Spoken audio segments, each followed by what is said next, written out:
Hello and welcome to the Consulting Lifestyle Podcast. It is your host, Diogène Tirandekura, and today it's a solo episode that I release.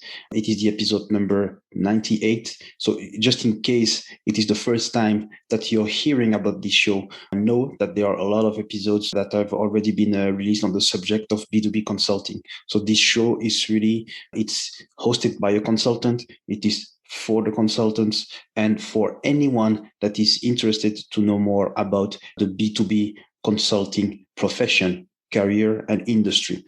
So today, what I'm going to talk about is about the fact that I just started a new ERP implementation project, and I want to provide you with 10 tips as to how to start successfully in an ERP implementation project. And I know that we are in a context that it is a project that has already started, even though it's at the start, but still it has already been started. Most of the project team has already been formed, and you're being added into one of the streams of that project. By the way, if you want to know more about the different roles that you can have in an ERP implementation project and the type of project, there are previous episodes in which I have detailed the different types of consultant that you find in an implementation project, and also the different types of projects and the reasons why we should start an ERP implementation project. So let's get to it. And what I want to start with, the first tip that I will provide you, it's actually before you start the project, is to do your pre-work study. I call it like that. So what I mean by that is sometimes you, before you start the assignment, because you have had to do interviews with the consulting company, with the client, with various people at the project in order to be hired in that project, you already have some prior information, because in all interviews you do introduce yourself and your experience, but they also do introduce themselves, and they also provide you with some key information about the situation of the project and the reasons why the project has started. So it gives you clues about where you could make some added research with regards to the situation of the project. Or if you have already been hired and you know some people that are involved in the project, you could try to have a phone call with them and ask them a bit about the situation, the atmosphere, the mood of the client, the mood of the consulting company, the feasibility of the solution, etc. So there are a lot of things that you can get, and I think it helps you to get prepared when you start, because sometimes there are things that you prefer to know in advance instead of discovering them while you are there. The second tip is, when you start, during the first weeks, you will be added to new distribution lists to get into various types of meetings. This is what very often happens on ERP implementation projects, because it's about integrating software, but also integrated processes, integrated different systems. Sometimes if the project is the result of a merger and acquisition, you need to integrate different companies, different cultures, etc. So a lot of meetings are happening in order to get everybody to work in the same direction and with the same understanding. Therefore, all those meetings are a chance for you to introduce yourself. And usually you will have somebody that is, unless you have been hired to be the facilitator of the meeting, or you have been hired to be the one that will be leading the meeting. This is what will happen as a consultant. Very quickly, you will be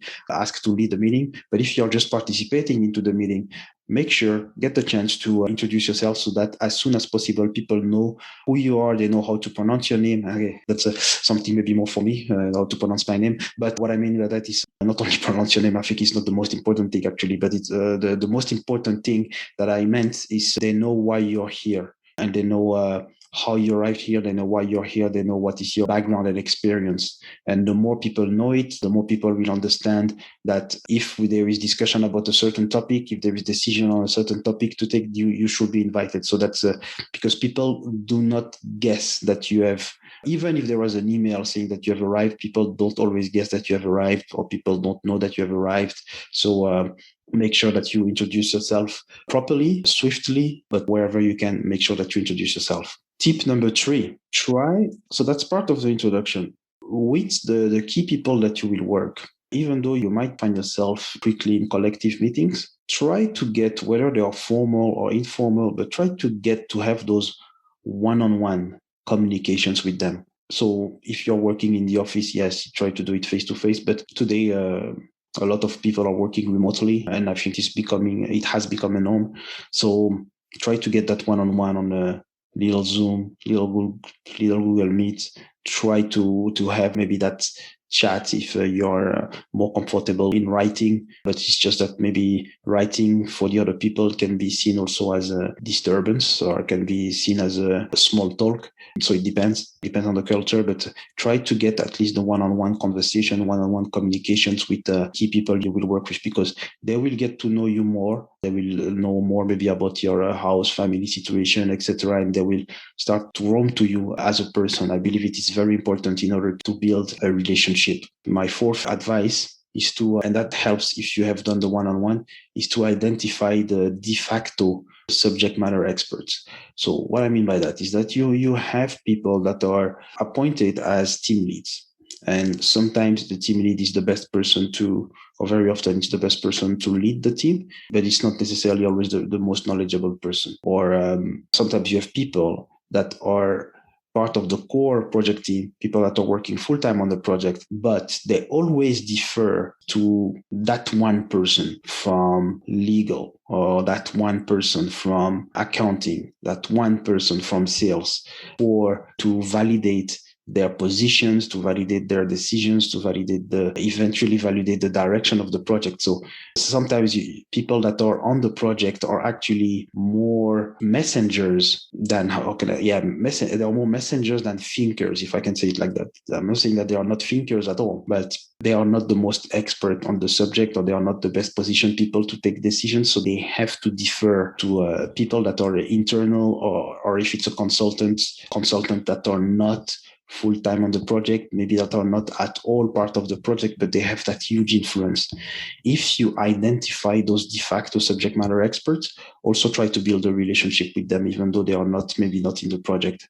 That is very important, not because you want to supersede the channel of communication, but you want to know that you have a good relationship with them and that they can trust your work, because you need the people that are working directly with you to trust you, and you also need those subject matter experts to trust you as well. Identify as well, I think it's very related to what I just said, but identify the decision-making patterns of your team and of your client. So again, as I said, deferring to a de facto subject matter expert is a decision-making pattern. It's one type of decision-making pattern, but there are other dynamics, other team dynamics, and also other team cultures where the management is way more authoritarian, and the team members, they really always defer to the hierarchical lead for making any decision. The problem with not identifying decision-making patterns is that you have to adapt your communication accordingly. And when I say adapt your communication accordingly, I'm not saying that you have to agree, or you have to just go along. You don't have to do exactly the same as what you see, but maybe you identify it, and you may raise it as an issue with whom you have built trust, and maybe you can try to change it. So maybe if the project is too authoritarian and we always defer to that one boss that is almighty and deciding absolutely every detail, most of the time these are projects that don't always get the best ideas, because the project lead is not always the most informed on the details, but also are pretty slow, because everything is pending a yes, a no, a meeting with that certain person, that project lead, for example. And that decision-making pattern, you might say, that's not a good decision-making pattern. Could I try to change it? Or maybe it's just not for me. Maybe I have to change of project. So that is very important, to identify decision-making patterns in a project. So this is my tip. This was my tip number 5.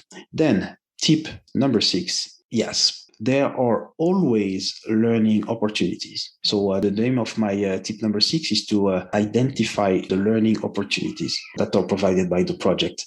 So the learning opportunities are from two sides. One is the hard skills that you can learn. So for example, in my side, I'm an SAP consultant, and with the SAP software, so if there is a new module that I can learn, or a new type of implementing, or a new way of integrating one module with another, that is a learning opportunity. Just try to note it down, identify them, and give yourself a goal and say, okay, you know what, by the end of that project, on top of doing the work that I am doing, I'm really, really, really make sure that I am able to configure this and this and this, or I really make sure that I will understand that type of master data, or I will understand that tool for data migration, etc. So really make sure that you identify those learning opportunities, because this is the type of things that will advance your career and also advance yourself as a consultant. And I say that it is both on hard skills and soft skills. So you might be someone that has trouble listening. You might be someone that has trouble communicating effectively.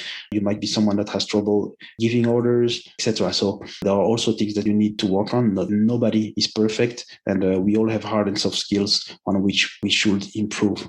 So identify them and work proactively on that, and test how you react to some situations. That's really part of having a very high level of self-awareness. So this was my tip number 6. Now, tip number 7, show reliability very early. What I mean by that? When you start on a project, usually, unless you arrive and you arrive in a crisis situation and you need to turn off, how can I say that? Yeah, do firefighting. I will just say that that's not the case where I am. So I will not take that context. I'm taking the general context where you arrive at the project that is just progressing at regular pace at the moment where you arrive. Show reliability very early. So what it means is that when you say that you will send that email at 4 p.m., do it at 4 p.m. I would even say do it at 3:30. If you say that you will be the scribe during the meeting and you will send the meeting minutes, just do it. If you say that you will book a meeting, just do it. If you say that you will prepare a demo, just do it. So what I mean by that is that people will start to trust you because they trust your word. Then that's the first reassurance that they will have with you as a person. The reassurance that they needed before you arrive on the project was based on your competency, hard skills competencies. That's why you have been hired. That has usually already been decided that you are competent from a hard skills perspective to deliver on the project. But are you able to communicate properly? Are you a man of your word or a woman of your word? That's something that is different. And that's where you can make a difference, is by showing reliability very early. Tip number 8, confirm understanding.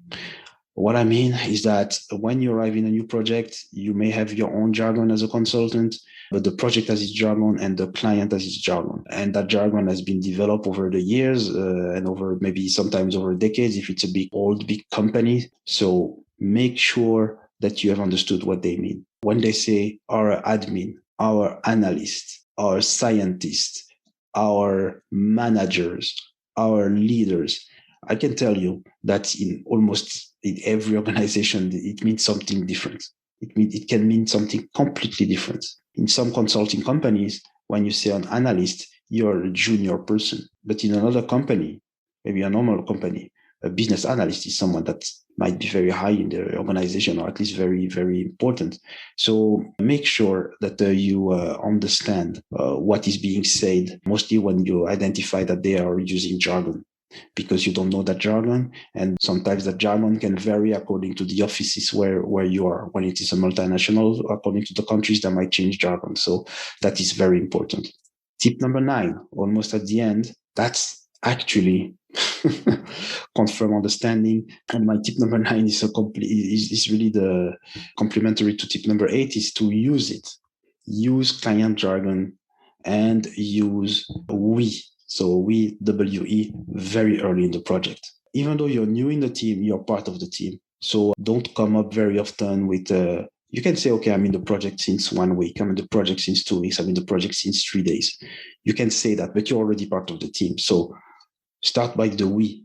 Okay, how do we get successful? How do we solve that problem? How do we finish the project on time? How do we make a presentation of that software, etc.? So very quickly include that team. Open up your brain to a team-minded paradigm. So I talk about we. It's not I discover. We discovered. We did this. We succeeded. We are good together, etc. So try to build that very quickly, and it's complementary to communicate to confirm understanding, because when you do that, you also use that client jargon. So that's why it's complementary. But try to show that you're part of the team as quickly as possible. And tip number 10, last but not least, focus on long-term relationship building, whether it is with the client or with consultants.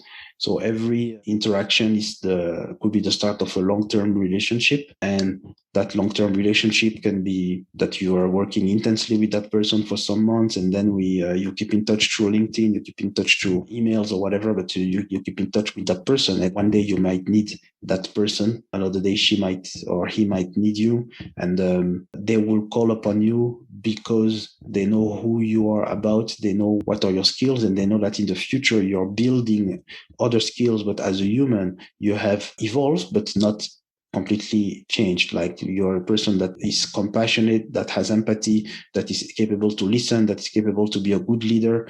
These are not things that change. These maybe they change the way you do it, but people, because you have shown reliability, because you have constantly tried to confirm understanding, because you have constantly shown that you're a team person, because you use the word we as soon as possible and as often as possible, you will be someone that people will want to work with again later. So really, really focus on long-term relationship building. I think it is very important to do it very early.